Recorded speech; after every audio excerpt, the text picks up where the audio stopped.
بسم اللہ الرحمن الرحیم۔ معزز ناظرین و سامعین کرام، السلام علیکم ورحمۃ اللہ وبرکاتہ۔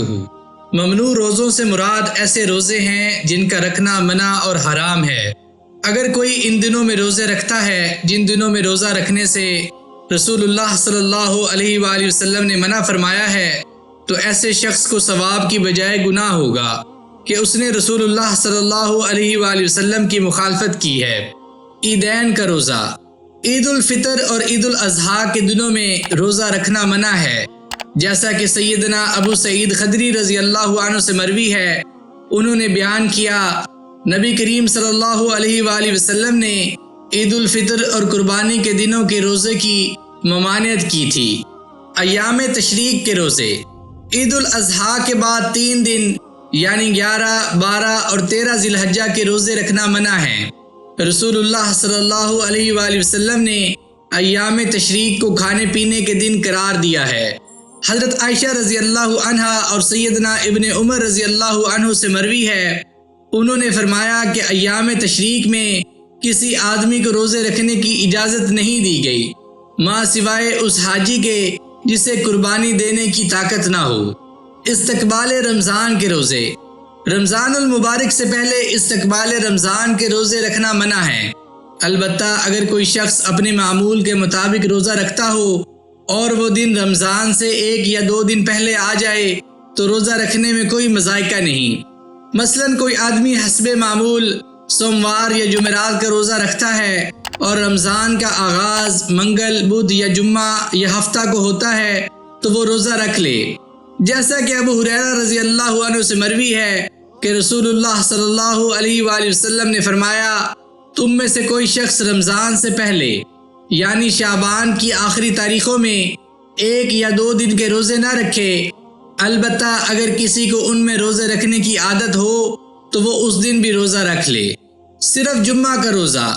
صرف جمعہ کے دن کو روزہ رکھنے کے لیے مخصوص کرنا جائز نہیں، جیسا کہ حضرت ابو ہریرہ رضی اللہ عنہ نے بیان کیا کہ رسول اللہ صلی اللہ علیہ وآلہ وسلم نے فرمایا، کوئی بھی شخص صرف جمعہ کے دن کا روزہ نہ رکھے مگر اس سے 1 دن پہلے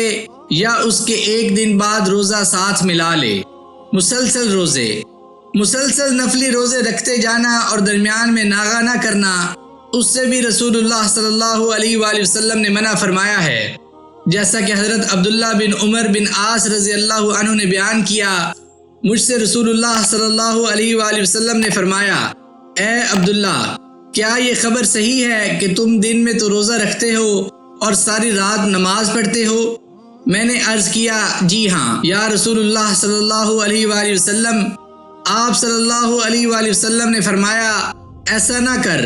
روزہ بھی رکھ اور بغیر روزہ کے بھی رہ، نماز بھی پڑھ اور سو بھی، کیونکہ تمہارے جسم کا بھی تم پر حق ہے، تمہاری آنکھوں کا بھی تم پر حق ہے اور تمہاری بیوی کا بھی تم پر حق ہے اور تم سے ملاقات کرنے والوں کا بھی تم پر حق ہے۔ وصال کا روزہ، وصال کا روزہ یہ ہے کہ شام کو روزہ افطار نہ کیا جائے اور کچھ کھائے پیے بغیر اگلا روزہ شروع کر دیا جائے۔ ایسا روزہ رکھنے سے رسول اللہ صلی اللہ علیہ وآلہ وسلم نے امت کو منع فرمایا ہے، جیسا کہ حضرت ابو ہریرہ رضی اللہ عنہ سے مروی ہے، رسول اللہ صلی اللہ علیہ وآلہ وسلم نے مسلسل کئی دن تک سحری و افطاری کے بغیر روزہ رکھنے سے منع فرمایا تھا۔ اس پر ایک آدمی نے مسلمانوں میں سے عرض کی، یا رسول اللہ صلی اللہ علیہ وآلہ وسلم، آپ تو وصال کرتے ہیں۔ آپ صلی اللہ علیہ وآلہ وسلم نے فرمایا، میری طرح تم میں سے کون ہے؟ مجھے تو رات میں میرا رب کھلاتا ہے اور وہی مجھے سیراب کرتا ہے۔ صرف ہفتہ کا روزہ رکھنا، ہفتہ چونکہ اہل کتاب کی عید کا دن تھا، لہٰذا رسول اللہ صلی اللہ علیہ وآلہ وسلم نے ان کی مخالفت کے لیے صرف ہفتہ کا روزہ رکھنے سے منع فرمایا، جیسا کہ عبداللہ بن بصر رضی اللہ عنہ اپنی بہن سے روایت کرتے ہیں کہ رسول اللہ صلی اللہ علیہ وآلہ وسلم نے فرمایا، ہفتے کے دن فرض روزوں کے علاوہ کوئی روزہ نہ رکھا کرو، پس اگر کسی کو اس دن کھانے کے لیے کچھ نہ ملے تو انگور کی لکڑی یا کسی درخت کی چھال ہی چبا لے۔ صرف 10 محرم کا روزہ، صرف اکیلا 10 محرم کا روزہ نہیں رکھنا چاہیے، کیونکہ مدینہ منورہ میں یہودی 10 محرم کا روزہ رکھتے تھے، تو آپ صلی اللہ علیہ وآلہ وسلم نے ان کی مخالفت کرنے کا اس طرح حکم دیا جیسا کہ حضرت ابن عباس رضی اللہ عنہ فرماتے ہیں، جب رسول اللہ صلی اللہ علیہ وآلہ وسلم نے یوم عاشورہ کے دن کا روزہ رکھا اور لوگوں کو رکھنے کا حکم دیا، لوگوں نے کہا اے اللہ کے رسول صلی اللہ علیہ وآلہ وسلم،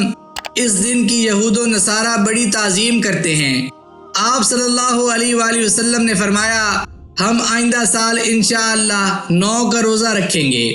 حضرت ابن عباس رضی اللہ عنہ فرماتے ہیں کہ آئندہ سال اس روزے کے آنے سے پہلے ہی رسول اللہ صلی اللہ علیہ وآلہ وسلم کی وفات ہو گئی۔ معزز ناظرین و سامعین کرام، جس طرح رسول اللہ صلی اللہ علیہ وآلہ وسلم نے اکیلے جمعہ کے دن کا روزہ رکھنے سے منع فرمایا ہے، اگر جمعے کا روزہ رکھنا ہو تو اس سے ایک دن پہلے یا بعد میں ساتھ ملا کر روزہ رکھنا چاہیے۔ اسی طرح 10 محرم کا روزہ رکھنے کے لیے 9 محرم یا 11 محرم کا روزہ بھی ساتھ رکھیں تاکہ یہود و نصارہ کی مخالفت ہو۔ اکیلے 10 محرم کا روزہ نہیں رکھنا چاہیے۔ حاجی کے لیے یوم عرفہ کا روزہ، حاجی کے لیے عرفات میں یوم عرفہ یعنی 9 ذی الحجہ کا روزہ رکھنا منع ہے، جیسا کہ حضرت ابو ہریرہ رضی اللہ عنہ روایت کرتے ہیں رسول اللہ صلی اللہ علیہ وآلہ وسلم نے عرفات میں یوم عرفہ کا روزہ رکھنے سے منع فرمایا ہے۔ عورت کا شوہر کی اجازت کے بغیر روزہ،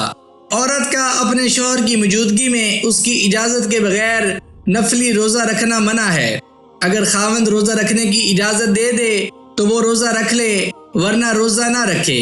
رمضان المبارک کے روزے رکھنے کے لیے عورت کو خاوند سے اجازت حاصل کرنے کی ضرورت نہیں ہے، جیسا کہ حضرت ابو ہریرہ رضی اللہ عنہ فرماتے ہیں رسول اللہ صلی اللہ علیہ وآلہ وسلم نے فرمایا جس عورت کا شوہر اس کے پاس موجود ہو اس عورت کے لیے خاوند کی اجازت کے بغیر رمضان کے بغیر نفلی روزہ رکھنا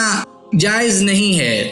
معزز ناظرین و سامعین کرام، میں امید کرتا ہوں کہ آج کی اس ویڈیو سے آپ کے علم میں ضرور اضافہ ہوا ہوگا۔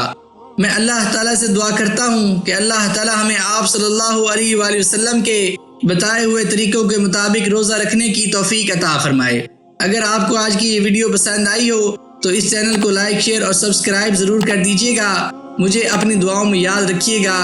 جزاک اللہ۔